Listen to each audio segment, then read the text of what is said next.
So, one is I've been very fascinated with glass. I call glass a very magical substance.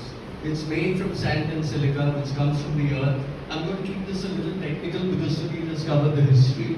So, and you can ask questions in the middle or the end. Asad हाजी भाई देश के सबसे प्रसिद्ध stand glass विशेषज्ञों में से एक है। उनके काम घरों और चर्चों की खिड़कियों, दरवाजों, फर्श और लैंप की शोभा बढ़ाते हैं। उनका इंदिरा नगर, बेंगलुरु में एक स्टूडियो और कार्यस्थल है। इस एपिसोड में हम विशेष रूप से बेंगलुरु के उन चर्चों पर ध्यान केंद्रित करेंगे जहां असद ने स्टेन्ड ग्लास का जीर्णोद्धार किया है।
Let's know what is the formula for making the glass.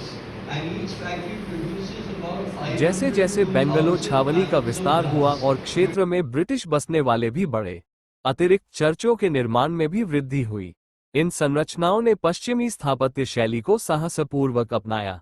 विशेष रूप से स्टेन ग्लास का शानदार उपयोग इन चर्चों की एक विशिष्ट विशेषता है। जो प्रेयर करने वालों के लिए सुंदरता और समृद्ध वातावरण प्रदान करता है। चर्चों में खिड़कियों और अन्य सजावटी रूपांकनों के लिए स्टेन ग्लास का उपयोग किया गया है। बेंगलुरु के चर्चों में पाए जाने वाले अधिकांश स्टेन ग्लास की कलाकृतियां ब्रिटेन से आयात की गई थीं, क्योंकि भारत की आज़ादी से पहले कोई स्थानीय कारीगर नहीं थे। ये कला रूप 2000 साल से भी ज्यादा पुराना है और इसे भारत में अंग्रेजों द्वारा लाया गया था। स्टेन ग्लास की खिड़कियों में चित्रित छवियों ने शास्त्रों को चित्रित करने और चर्च और उसके संतों को महिमामंडित करने में महत्वपूर्ण भूमिका निभाई। जब चर्च और कैथेड्रल जैसी कई धार्मिक इमारतों का निर्माण किया गया था, तो अधिकांश सामान्य आबादी निरक्षर थी। लोग बाइबल पढ़ने के लिए चर्च जाते थे, और वे बाइबल की शिक्षाओं के दृश्य प्रतिनिधित्व के लिए स्टेन ग्लास की खिड़कियों की ओर भी रुख करते थे। इन खिड़कियों के डिजाइनर अक्सर महत्वपूर्ण बाइबल की कहानियों और आकृतियों को चित्रित करते थे।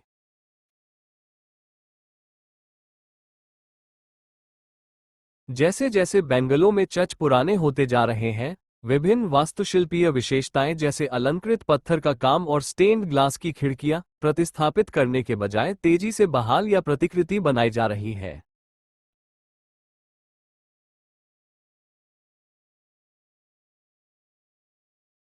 असद ने कहा, यह एक पहेली की तरह है। विभिन्न आकृतियों और आकारों को काटकर एक सुंदर संपूर्ण बनाने के लिए जोड़ा जाता है। उनके संग्रह में संयुक्त राज्य अमेरिका से आयातित बेहतरीन ग्लास शामिल है। वे बताते हैं कि बेंगलुरु के चर्चों में पाए जाने वाले अधिकांश स्टेन्ड ग्लास यूनाइटेड किंगडम से लाए गए थे, क्योंकि स्वतंत्रता से पहले स्थानीय स्तर पर कोई कारीगर उपलब्ध नहीं थे। पिछले कई सालों से असद हाजी भाई ने बेंगलुरु और भारत के दूसरे हिस्सों में कई चर्चों में स्टेन्ड ग्लास की कलाकृतियों को बहाल करने के प्रयासों का नेतृत्व किया है। उनके घर में कांच के कोई भी साधारण टुकड़े नहीं हैं, चाहे वे छोटे हों, बड़े हों, रंगीन हों, बनावट वाले हों या टूटे हुए हों, हर एक का अपना महत्व है। हाजी भाई को देश के सबसे बेहतरीन स्टेन्ड ग्लास विशेषज्ञों में से एक माना जाता है। उनकी कृतियां घरों और चर्चों दोनों में खिड़कियों, दरवाजों, फर्श और लैंप को सजाती है। हाजी भाई का स्टेन्ड ग्लास के प्रति आकर्षण तब शुरू हुआ जब वे 12वीं कक्षा में थे। उनकी मुलाकात एक सेवानिवृत्त व्यक्ति से हुई जिन्होंने उन्हें स्टेन्ड ग्लास की कला से परिचित कराया। कई सालों तक यह उनके लिए एक शौक बना रहा। उनका पहला काम अभिनेता ऋषि कपूर के परिवार से आया, जिन्होंने एक डोर पैनल का अनुरोध किया था। उन्होंने उन्हें ग्लास और डिजाइन प्रदान किया, और उन्होंने सफलतापूर्वक काम पूरा किया और इसे अपने घर में स्थापित किया। कपूर परिवार के साथ काम पूरा करने के एक साल बाद हाजी भाई मस्कट चले गए, जहां उन्होंने एक स्टेन ग्लास निर्माण स्टूडियो की स्थापना में मदद की। 1996 में उन्होंने बेंगलोर में अपना स्टूडियो स्थापित किया। स्टेन ग्लास कला का एक सुंदर पहलू यह है कि यदि कोई टुकड़ा टूट जाता है, तो उसे हटाया जा सकता है और प्रतिस्थापित किया जा सकता है, जिससे यह एक पुनर्चक्रणीय कला बन जाती है। इस वीडियो को देखने के लिए धन्यवाद। भारतीय इतिहास के अनकहे और भूले हुए तथ्यों तक पहुंच पाने के लिए हम आपको इस चैनल की सदस्यता लेने के लिए प्रोत्साहित करते हैं।